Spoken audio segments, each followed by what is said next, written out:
The define feature in Google Docs and also in Google Slides lets us look up the definitions of words in a dictionary without exiting our document. So let's say I'm a student and I'm writing about carrots, or am I writing about carrots? I'm not quite sure which one I should be using, so I'm going to look both of them up in the dictionary. So what I'm going to do is I'm going to take my word carrot and I'm going to right click it, and I'm going to get the option to define carrot. On the far right side of my screen, I get the dictionary definition of carrots. So if I want to write about a tapering orange-colored root vegetable, I've got it. But maybe that's not the carrot I want. So I can click out of that. I can highlight, and I can right-click the other carrot. And now I've got a measure of the purity of gold. Maybe that's the carrot that I wanted to write about. Either way, I've quickly defined both of these words in a dictionary without exiting either my Google Doc or my Google Slide presentation. The research feature actually allows us to do a Google search really within our Google document. So I can either do a word or I can do a question. So I've posed a question here. What is an electron? Just like define, I'm going to highlight it and I'm going to right click it. And I get the option to research what is an electron. My Google search results actually will show up here on the far right side of the screen. I can click on preview and I get a preview of the website. I can either click on the link here or the link here to have that website open in a new tab.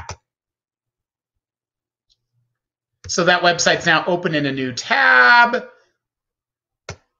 and I am able to read it and start conducting my research. So let's say I want to take some information from this.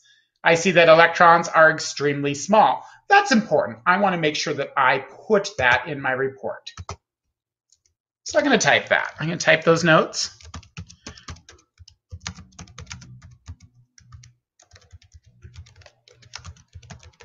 Well, of course, because I've taken this information from another source, I want to make sure that I cite it properly. So what I can do is I can go to the Cite button here. If I click up here, it gives me my choices in which manner I can cite it. I'm going to choose MLA. So I'm going to come back here to the website I took that information from, and I'm going to cite it. What it ends up doing is actually creating a footnote for me, which is in MLA format. I could copy and paste these into a bibliography when I am done instead of having the footnotes.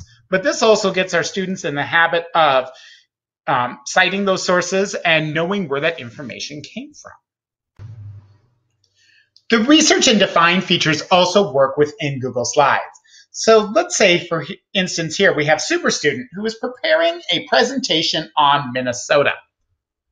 On the second slide, Super Student needs to insert an image of Minnesota's flag. And instead of going to a new tab, searching for that image, copying it and bringing it back over, using the research function, the student can actually do that all on the same screen. So I can highlight Minnesota's flag, and I can right-click it.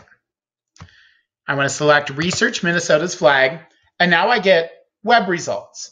But if I go here to the drop-down menu, I can also research it in other ways. I can look for images, videos. I can use Google Scholar, which gives me peer-reviewed articles, probably something that's more appropriate for our high school students, not so much in our middle school. I can also look it up in a dictionary and find quotes about Minnesota. But for this portion of my assignment, I want to find an image.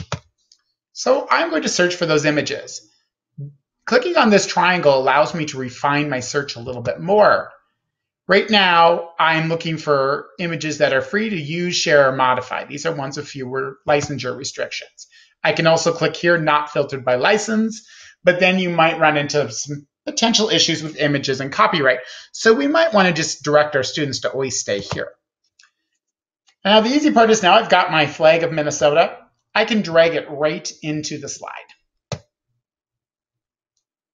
Give it a moment. It's in my presentation. And if I hover on it, I also get a link to its original source. So I can go to my next slide. And my next slide looks like I need a map of Minnesota. So I can repeat the same thing. I can highlight, I can research, and I can select any of these. Again, just drag it right into my presentation. One thing that I have noticed is that when you do the search, the web search here within Google Slides, you don't get the option for citations. So if citations are important and something you are stressing, if your students are creating a Google Slide presentation, you might have them do a research outline first in Google Docs so they can collect those citations to build a proper bibliography at the end of their project.